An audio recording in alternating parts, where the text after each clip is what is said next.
Okay. However, fortunately for me, another man of immense power was simultaneously struck with homo lust, the Pope. And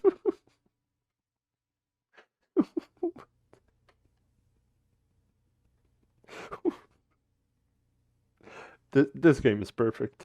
Hello everybody, my name is MaxiGame and welcome to Seth's review of Crusader Kings 2. Basically one of the best games out there. It's very how would I say, it's very entertaining. It's basically one of the best games. It's basically one of the best strategy and management games out there. Personally, it's one of my favorite games, though I think Crusader Kings 3 is better. So Seth did a review of this game, and I'm interested in what he is going to say about it, and of course to laugh at Seth's edits and jokes.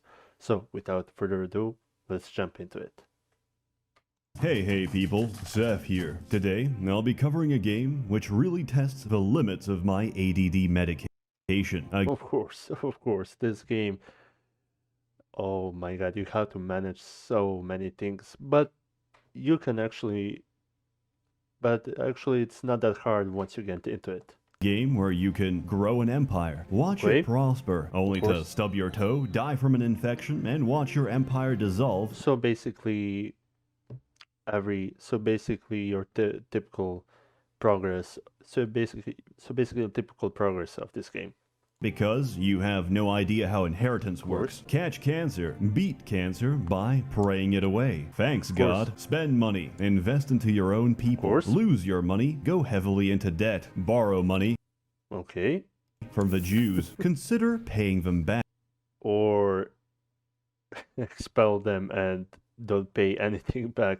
Keep it instead by expelling the Jews from your country. Don't feel bad about it. We've been expelled so often, you really won't hurt our feelings if you do it again. God. Marry your sister. Divorce your sister because she's too old. Marry her daughter instead. Turn another typical progress in Crusader Kings game. Your family tree into a family circle and watch your dynasty burn to the ground. Because of the bad genetical traits. Your children collect every chromosome known to man. Of course, I'm talking about the most prolific, complex, and intricate medieval incest simulator on the market today. Crusader.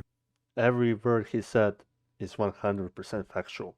Kings 2. Crusader Kings 2 is a game covering nearly 700 years of human history, during which time we treated each other very, very well. Religious tolerance was at an all-time high. Human life was short and painful, and the man amputating your leg could probably also trim your beard. In other words, the good old days. But with modern technology, those good old days can be experienced all over again from the perspective of a single person you pick from the world map, who is then forced to live through your life. So don't feel intimidated. This game is actually just a very simple Excel spreadsheet with a lot of poor UI scaling. But that's not the point of it. The point is the character.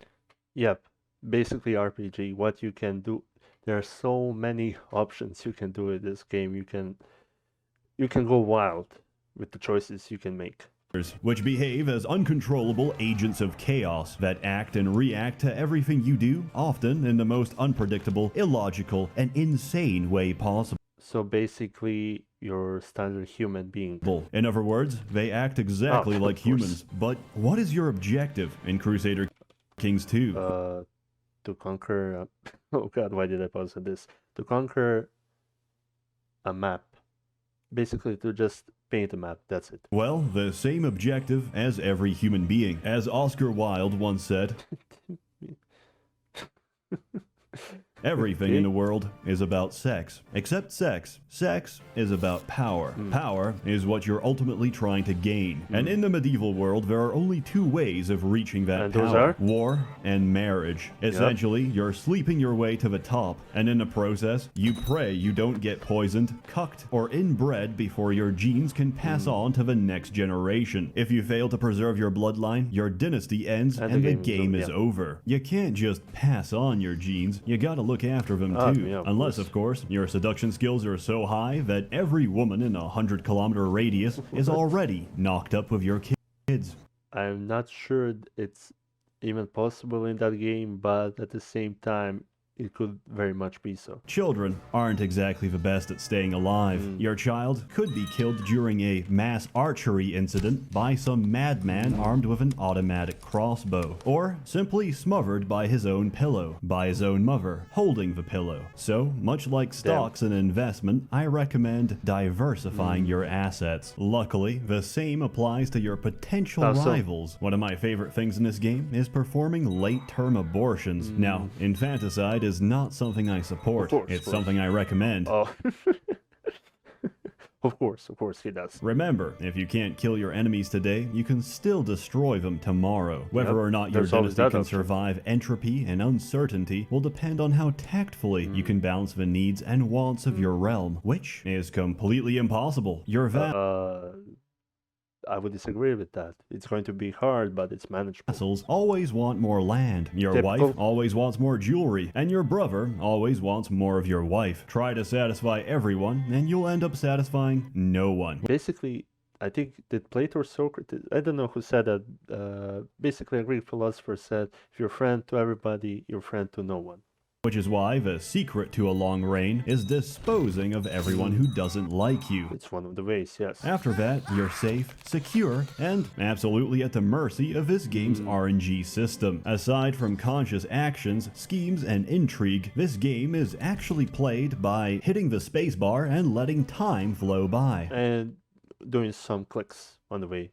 5 to 10 clicks. What does time hold in store for you? Surprises. A lot of surprises. And you're gonna hate every single one of them. 99% of the gameplay is based on random events. Some are good, some are bad, and you're completely powerless to stop them. But you can react to them. You can prepare for them. Great time. Which actually makes the game interesting. You can always... You can try to anticipate them and prepare. And that makes it fun in a way. Not anymore. You've got the plague, you've got syphilis, you've got lover's pox from sleeping with your maid. Well, shouldn't have slept with your maid.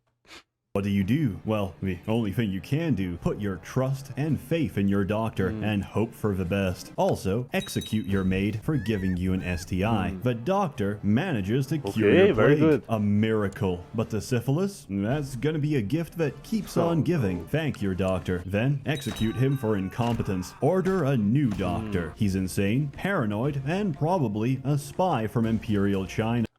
Perfectly qualified. The best man that you can ever choose.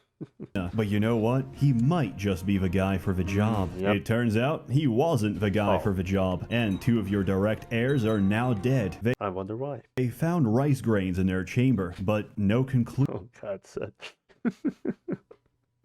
evidence. Oh well. Anyway, your spy master informs you that your doctor is trying to Impossible. He's the most loyalist man. He's the most loyal man alive. Murder you. You confront him and make him feel very guilty about it. He agrees to stop trying to murder you. More of your children end up dead. Also, while you were battling a lifelong struggle with STIs, your wife was having an affair with your other wife. What? You've got 2 actually. God bless being a Muslim. Luckily, lesbianism is no risk to your dynasty. Yes, in Crusader Kings 2, having a homosexual wife is probably the best decision you could possibly make, but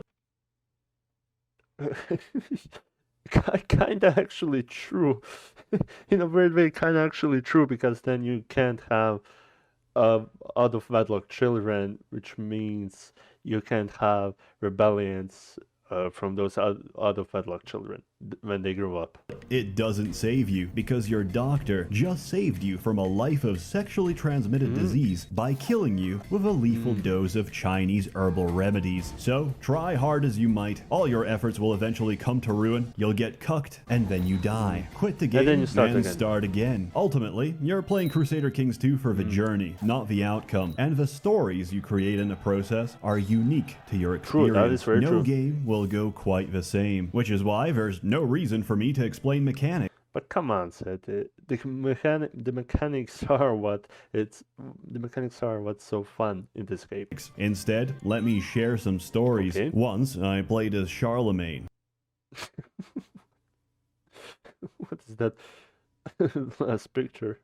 King of the Franks, after my brother died of entirely natural causes. I think this is that is actually historically accurate. It is suspected that Carloman was assassinated by the Charlemagne. I was left to think on. So basically, Charlemagne could inherit the whole of the Frankish Empire. How I would conquer the rest of Europe. However, RNG interrupted my schemes. Oh. Just like that, I woke up one day and I was gay. That's why you gotta love this game. Most unfortunate. Okay. However, fortunately for me, another man of immense power was simultaneously struck with homo lust, the Pope. And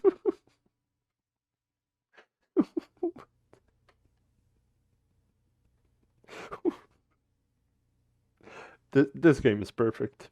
And so, I seduced the Pope. Pope Stephanus III was an utterly geriatric recluse, but I knew deep down inside his soul he was just misunderstood. I wrote him a romantic poem. Roses are red. Will he accept it? If he accepts it, you have Pope on your side. So many kings went to so much trouble to appease the Pope by giving him gifts or doing some service. Nope, he just does it. Nope, you just do it this way. Red, violets are blue. I like penis, and so do you. My words reached him and had their intended effect inside his heart. And soon, I was inside the Pope. The church was oblivious to our forbidden love. They had no idea old Stephanus was aching for more than just back pain. Turns out, it was very advantageous to have the Pope as— Oh, I wonder why so. When every lord in Western Europe should abide to the Pope, basically making the Pope the one of the most influential figures, I wonder why having Pope as your friend, or lover in this case, is very beneficial. As your lover. Any piece of Catholic land I wanted, he granted. In exchange for French sausage, I received the entire Christian continent. Western Christian continent. And that's the historically accurate account of how Charlemagne took Europe by taking the Pope's ass. In another game, I played as the Polish because I enjoy being abused by my enemies and my supposed friends who need more land. How much more land? Well, everything. However much I had. Luckily, the bubonic plague began to ravage Europe. I lost most of my territory from before, so I didn't feel too bad about it. My peasants and their livelihood were now— Oh god, that picture is brutal. Okay. I just read this and Jesus. Somebody else's problem. Meanwhile, myself and my court went into hiding. The gates were shut, the keys were thrown away, until all of this boils over. However, we had another problem. What is it? Food, or the lack of it. I didn't really think about that. I assumed every kingdom in the Middle Ages just had a Tesco Express around the corner. So, we waited, we starved, and then we found an amazing— Oh no, I didn't. I hope it isn't what I think it is. Solution. Why not eat? Yep. The rest of a court. I mean, they're not working anyway. So we did just that. And it was entirely sustainable because I kept repeatedly inviting beautiful women to join my court, to be consumed by the court. I'm not proud of what I did, but I did what I had to, which it turned out was completely unnecessary. Apparently, Poland was not affected by the Black Plague. And I think that's somewhat historically accurate, right? The Krakow wasn't affected by the bubonic plague, if I remember correctly. And I sort of just freaked out and ate a lot of innocent people. Water under the bridge. For absolutely no reason. Look, I'm not very good at this game. Luckily, such horrific events are unlikely in modern times because of modern healthcare and sanitation. However, if a plague did have to start somewhere— Would you like to say a few... Oh my god, how long did they leave that to fester? Jesus Christ. About our mold. Yes, stop filming it. That's what I want to say. Yeah, but you know, I'm not the one responsible When was the last time they opened this trash can? for you guys leaving organic matter for so long that we have fluffy organic matter. Jesus. Well, I was about to get rid of it until you put it on display for the world to see. Now let me... That would definitely be inside my friend's apartment. For my last game, I decided to break history and play with custom parameters. I designed it so every country was ruled by teenage girls aged 14 and over. It was was pure chaos. It was a period of intense suffering. Also, I later found out I forgot to turn off Great Conquerors, so eventually, most of a known world was overrun by Genghis Khan and her teenage sorority. Luckily, she mostly left me alone. Unfortunately, even if I got a matrilineal marriage, heir succession laws would mean that any child I produce might try and overthrow me. I was screwed, figuratively. But once again, RNG tossed me a bone. What is going to be this time? Through intense meditation and satanic rituals, I became immortal. What? You can become immortal in this game? What? On the other hand, I also became an insane lunatic, and one day, in the style of Caligula, Attack the Sea? I replaced one of my counselors with a horse. Or not. I was infatuated, yet I couldn't marry him. Our legal system was not advanced enough to consider human-horse relations. More importantly, the game didn't let me, so I used an exploit. I made my horse a bishop, and in the process of turning my pony into a priest, he automatically filled an entire kingdom with horses, which somehow could be married. So I married and made love to a horse, producing an entire royal line of children that had no concern for the decadent ways of man. They were pure and majestic. Their only concerns were eating carrots and shitting on the streets. At this point, my queen was like a bakery because she was getting bread. There's many stories to tell, but you get the general idea. Every game you ever play will start with honest, sincere intentions. And turn into something way different, which will inevitably be corrupted and reduced to the most depraved and malicious acts you could ever conceive. But hey, it's fun. Of course, definitely. No game like Crusader Kings 2 is complete without multiplayer and friends, which always ends with everyone sleeping with your wife. This happens so often that I sleep with everyone else's wife just in case. Sounds like Seth. An eye for an eye. Fuck every man's wife at the moment. So I'm only fucking 3 men's wives. That's because there's only 3 men available in this fucking country. Multiplayer is great. Some of the best shenanigans take place in multiplayer, and luckily, only the host has to have the 3 billion DLC packs necessary to make this. When it comes to Paradox Games, the company that makes and made Crusader Kings, there are a ton of DLCs. So you're going to have to pay a lot of them. Game playable. The base game, much like a woman in her mid-40s, is a bit barren. You really need the DLC. Well, I mean, it's still enjoyable to add, but yeah, DLCs do help. Some basic features that should have been in the base. Oh yeah, that isn't excusable. You can't just. It's not excusable to hide the basic features behind the DLC. Base game. I think CK2 is a wonderful game, but it's also a game published by Paradox, which is why, even though I love it, I can't recommend it because the whole damn thing costs around. Let me guess. Anything from $120 to $200. With that same amount of money, you can satisfy your daily caloric intake. Let me read this. McDonald's. Yeah. For 17 to 28 days on nothing but dollar menu cheeseburgers from McDonald's, one of the most basic and essential components to human life. But if you've got the money to spare, go for it. Or just marry someone rich. Most people do it for a visa. You can do it for video games. Alternatively, there are ways to obtain the DLC. On forbidden sites. Southeast London, hole in the wall. Take the USB stick and don't look back. Run. If you do, run. If you hesitate, I'm not responsible and I don't know you. Good luck. And if you're not fully satisfied, don't worry. There's an entire modding community. Oh yeah, they also make excellent mods.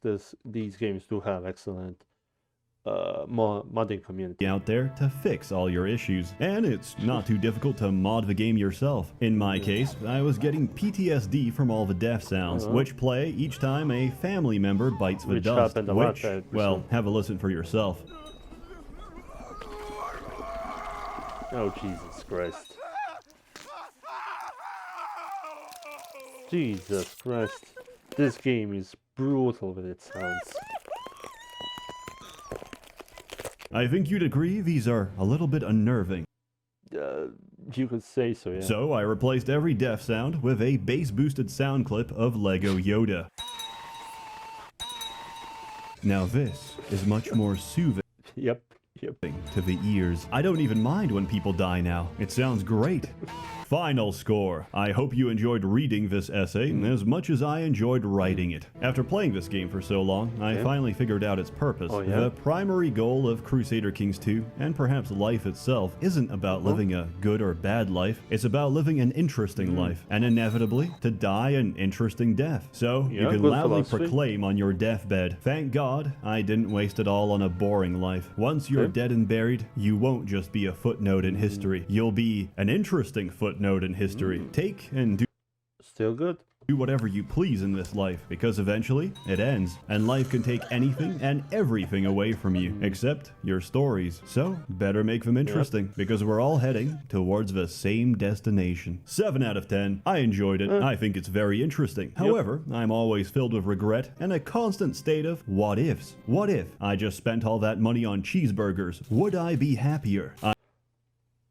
Possibly. I don't know. I guess it would depend on whether the burgers were fresh, or just the hot, stale garbage they leave for a couple of hours. As always, more content to come, so stay tuned. A warm thanks to the many members of the Merchants Guild generously funding and bankrolling these videos. You're all truly wonderful. Have a good one.